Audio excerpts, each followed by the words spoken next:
Je voulais faire cette vidéo pour adresser mon soutien à l'ensemble des salariés du groupe EDF qui sont appelés à la mobilisation par leur syndicat aujourd'hui. Il se trouve qu'en plus, et vous me pardonnerez cette petite parenthèse, mais ce sont mes anciens collègues que je salue parce que vous savez qu'avant d'être élu parlementaire, je travaillais à EDF comme conseiller clientèle sur un plateau téléphonique et je sais qu'aujourd'hui ils sont mobilisés, donc je les salue.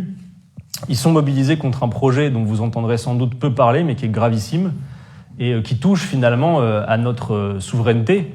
Macron parle beaucoup de souveraineté industrielle, on voit tous les scandales se succéder, comme par exemple l'opération Veolia-Suez, dont j'ai déjà eu l'occasion de vous parler. Et bien là, avec le fameux projet Hercule contre lequel les salariés d'EDF sont mobilisés aujourd'hui, on a finalement l'aboutissement d'un processus long de déconstruction méthodique d'EDF, engagé par l'Union européenne depuis la fin des années 1990. Ça fait plus de 20 ans que ça dure. Et ils sont en train d'arriver au bout, et c'est sans doute peut-être Emmanuel Macron qui va mettre finalement l'acte final, la dernière pièce à cette opération de déconstruction. Alors c'est un sujet un peu complexe, mais je veux m'assurer que avec des mots simples, vous puissiez le réexpliquer autour de vous. Donc je résume. Après la guerre, il y a le Conseil national de la résistance, et dans le Conseil national de la résistance, qui œuvre notamment à la reconstruction du pays après-guerre, une décision est prise de nationaliser l'énergie, et d'avoir un seul groupe public d'énergie en France. Cette loi de nationalisation de l'énergie débouche sur la constitution d'Électricité de France, EDF, créée par le ministre communiste de l'époque, Marcel Paul. Et dès lors, nous avions en France un seul groupe, un monopole d'État sur la gestion de l'électricité qui maîtrisait toute la chaîne de l'électricité, de la production jusqu'à la distribution aux consommateurs. Tout était détenu par un monopole d'État.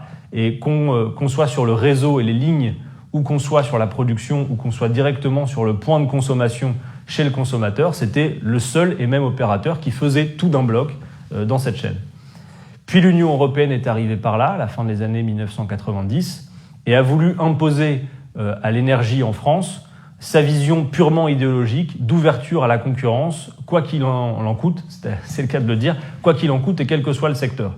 Ils l'ont fait pour le rail, vous avez vu l'ouverture à la concurrence de la SNCF, ils l'ont fait pour les télécoms, ils l'ont fait pour tout un tas de secteurs, avec à chaque fois cette vision idéologique selon laquelle l'ouverture à la concurrence, par définition, quoi que vous vendiez, qu'il s'agisse du rail, des téléphones, de l'énergie ou des poires et des bananes, peu importe le secteur, tout doit être ouvert à la concurrence. Et la Commission européenne déteste les monopoles publics d'État, quel que soit le secteur. Donc ils ont voulu affronter ce modèle, issu du Conseil national de la résistance, et ils ont démarré une opération saucissonnée, parce qu'ils ne pouvaient pas la faire d'un bloc, de déconstruction finalement de ce qui avait été construit en France après-guerre avec EDF. Ça s'est fait en plusieurs étapes. La première étape, ça a été de séparer les différentes activités de l'entreprise, la production, les réseaux, vous avez les lignes à haute tension, puis vous avez les plus petites lignes, la distribution et la commercialisation. Ils ont tout séparé et ça a été fait avec la complicité des gouvernements successifs depuis. Et donc EDF a été éclaté en plusieurs entités. Certaines, vous en avez déjà entendu parler. Il y a eu ERDF qui depuis est devenu Enedis. C'est vrai qu'à force, on n'y comprend plus grand-chose, mais vous avez toutes ces entités qui sont autant de filiales d'EDF et qui finalement découpent en tranches l'entreprise qui avant faisait tout d'un seul bloc. Ça a été la première étape.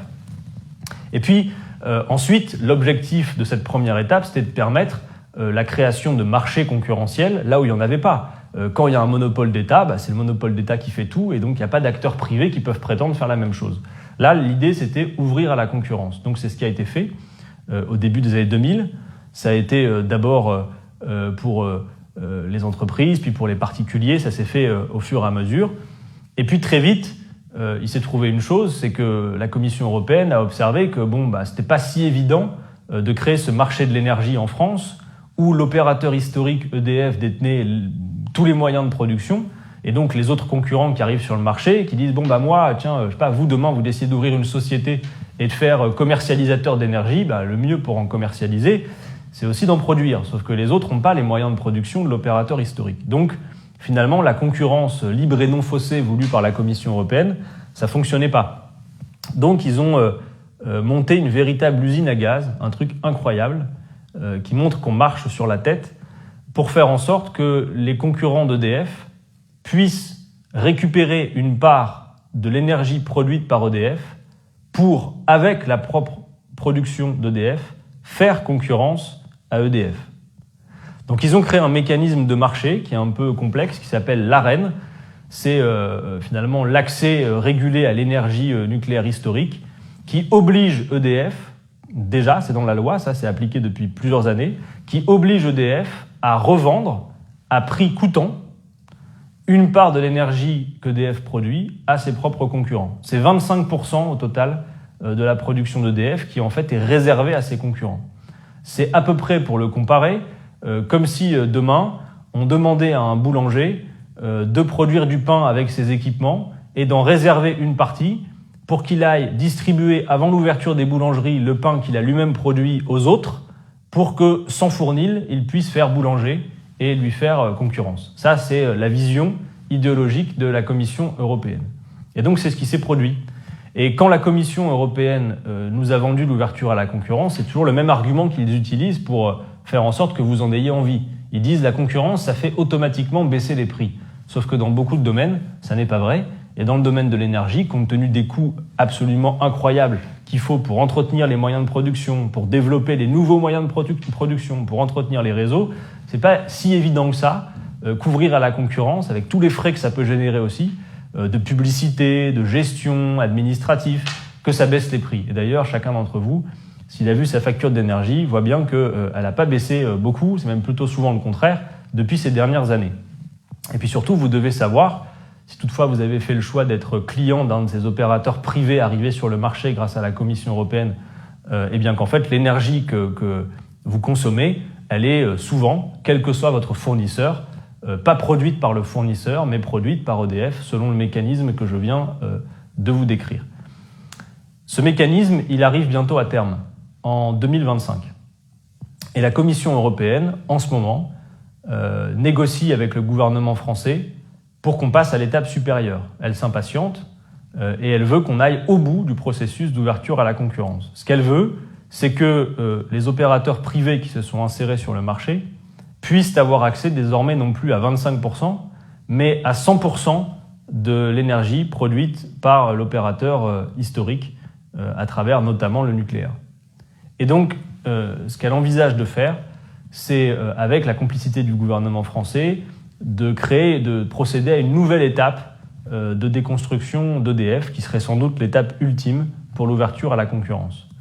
Et voilà ce qu'ils ont proposé de faire, c'est le fameux projet Hercule, contre lequel les salariés d'EDF sont appelés par leurs syndicats à se mobiliser aujourd'hui.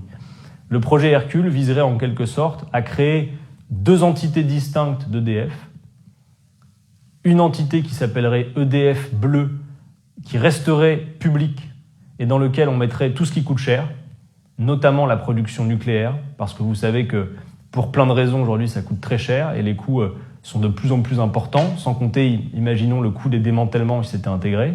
Donc ça serait pérennisé au sein d'une entité publique.